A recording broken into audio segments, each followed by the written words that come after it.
In 65 AD, the Emperor Nero ordered Seneca to die.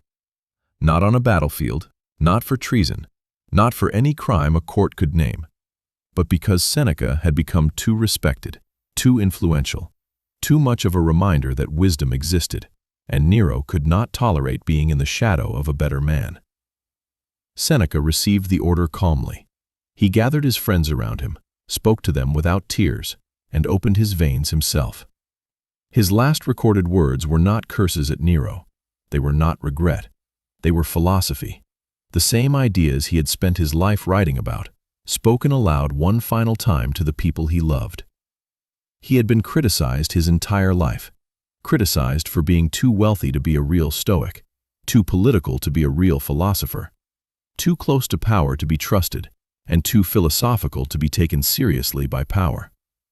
Every version of Seneca was wrong, according to someone, and yet he kept writing, he kept thinking, he kept living by the principles he believed in, not because the criticism stopped, but because he had decided, a long time ago, that criticism from the wrong source carried no weight. That decision is the entire Stoic philosophy of criticism in one sentence.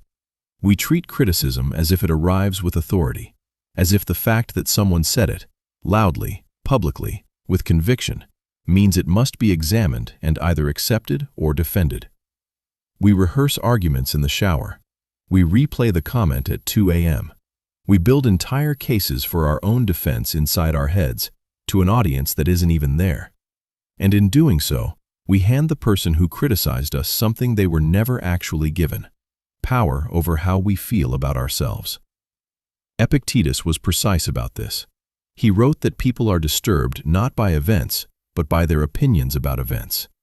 The criticism itself is just words. What hurts is the story you attach to it, that it might be true, that others might believe it, that it reveals something about you that cannot be undone. That story is not the criticism. That story is yours. And because it is yours, you can examine it.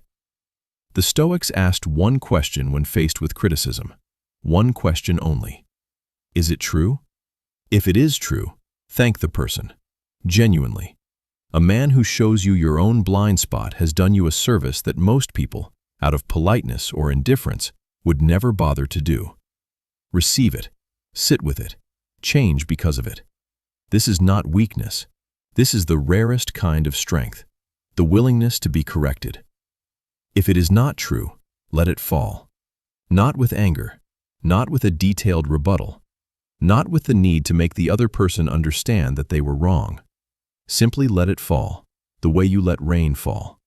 It touches you for a moment, and then it is gone, and the ground beneath you is exactly what it was before. Seneca wrote this in a letter, near the end of his life, after decades of criticism from every direction. I shall never be deterred from a course I have decided upon by the noise of those who oppose it. Here is the one practice worth carrying from this. The next time someone criticizes you, before you respond, before you defend, before you spend a single night replaying it, write down one sentence. Just one. Write, is this true? And does the person saying it actually know me well enough to know? That one sentence forces you out of your emotions and into your judgment. It separates the sting of being criticized from the actual content of what was said. If the answer is yes, use it. If the answer is no, close the notebook. The criticism has been examined and found empty. You owe it nothing more. Do this once.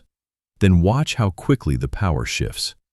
Seneca spent his life being criticized by people who did not understand him.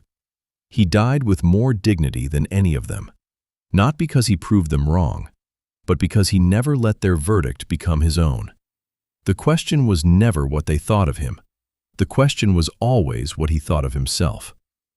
It is not the man who has too little, but the man who craves more that is poor. He was not talking about money. If this made you think differently about the last criticism you received, share it with someone who needs to hear it today. And if you want more ancient wisdom that actually changes how you see the world, follow for more.